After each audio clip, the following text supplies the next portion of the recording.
September 22nd, 1968. The small town of San Giovanni Rotondo sleeps in darkness, but inside the monastery of Our Lady of Grace, one man prepares for what will be his final offering to God.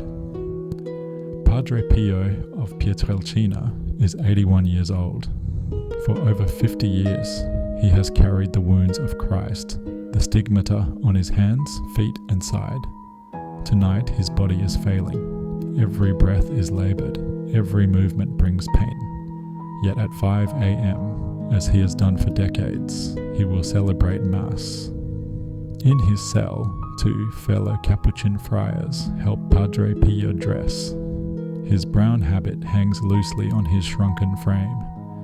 His hands tremble as they pull the fingerless gloves over his wounded palms.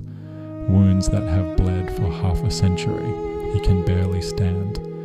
His legs, swollen and weak, refuse to support him. The friars exchange worried glances. "Father, perhaps you should rest," one suggests gently. Padre Pio shakes his head. His voice, once powerful, is now barely a whisper. The Mass. I must say Mass. They help him to his feet. Each step toward the church is an act of will. His breathing grows heavier. But his eyes, those penetrating eyes that have seen visions of heaven and hell, remain fixed on the tabernacle ahead. The Church of Our Lady of Grace is already full. Word has spread through the spiritual children who have followed Padre Pio for years. Something is different tonight. They can feel it. Candles flicker in the pre-dawn darkness. The congregation kneels in silence. Many are weeping, though they cannot say why. An elderly woman clutches her rosary, her lips moving in silent prayer. A young man who travelled from Naples stands rigid, his eyes never leaving the sacristy door. They have come to witness a priest say Mass, but they sense they are about to witness something more. A farewell, a final gift, the end of an era. At exactly 5 a.m, the sacristy door opens. Padre Pio appears, supported on both sides by Brother Costantino and Father Pellegrino. The congregation collectively holds its breath. He is bent nearly double. Each shuffling step echoes in the silent church. His face is ashen, covered in perspiration despite the cool morning air. Yet there is something, a light, a presence that seems to emanate from him. As he passes the pews, people reach out, not to touch, but simply to be near. A mother lifts her child to see. An old man removes his cap and bows his head. It takes nearly 5 minutes to reach the altar, a distance of perhaps 50 feet. Padre Pio pauses several times, his strength nearly gone, but each time he gathers himself and continues. Finally, he reaches the altar steps. The 2 friars help him ascend. He kisses the altar stone with reverence, his wounded hands pressed against the cold marble. The Mass begins. In nomine Patris et Filii et Spiritus Sancti. His voice is weak, but every word is clear. Those who have attended his Masses before notice something different. There is an intensity, a finality to every gesture, every prayer. During the readings, Padre Pio grips the altar to remain standing. His legs shake, sweat drips from his brow. The congregation prays silently for strength to be given to him, just enough to finish. When the gospel is proclaimed, his eyes close. Some say they see tears streaming down his weathered cheeks. The words of Christ seem to pierce his heart anew, as if hearing them for the first time. Then comes the offertory. As he prepares the bread and wine, his movements become almost mechanical, the muscle memory of thousands of Masses overriding his body's exhaustion. His wounded hands, covered by thin gloves, handle the sacred vessels with infinite care. Now comes the moment, the consecration. The moment when bread becomes body, wine becomes blood, the moment Padre Pio has lived for. He raises his trembling hands over the host. The church is so silent, you can hear the candles burning. Hoc est enim corpus meum, for this is my body. As he speaks the words of consecration, something extraordinary happens. Those present will later testify to it. Though his body is bent and broken, his face suddenly changes. The lines of pain seem to disappear.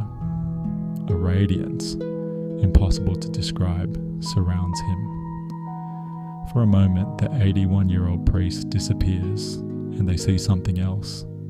A man transfigured, caught between earth and heaven, participating in the eternal sacrifice of Calvary. He elevates the host. His arms, which could barely move moments before, are now steady.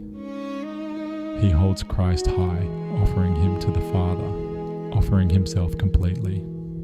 The congregation weeps, not from sadness, but from the overwhelming sense of holiness that fills the church. They are witnessing not just a mass, but a martyr's final act of love. The chalice is consecrated, the precious blood elevated.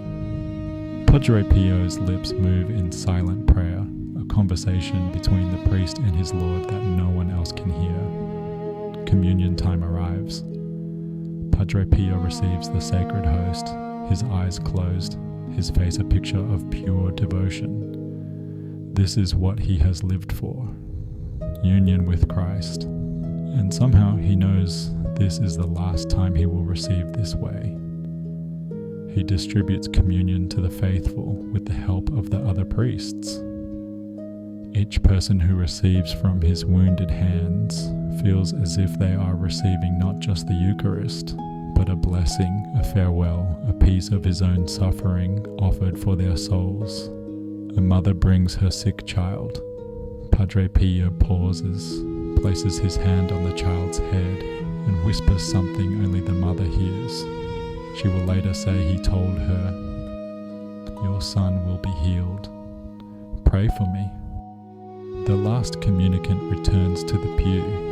The Mass continues toward its conclusion. The final prayers are said, the final blessing given. Padre Pio traces the sign of the cross over the congregation one last time, his wounded hand moving slowly through the air. Et missa est. Go, the Mass is ended. But he does not move. He stands at the altar, both hands pressed against it, his head bowed.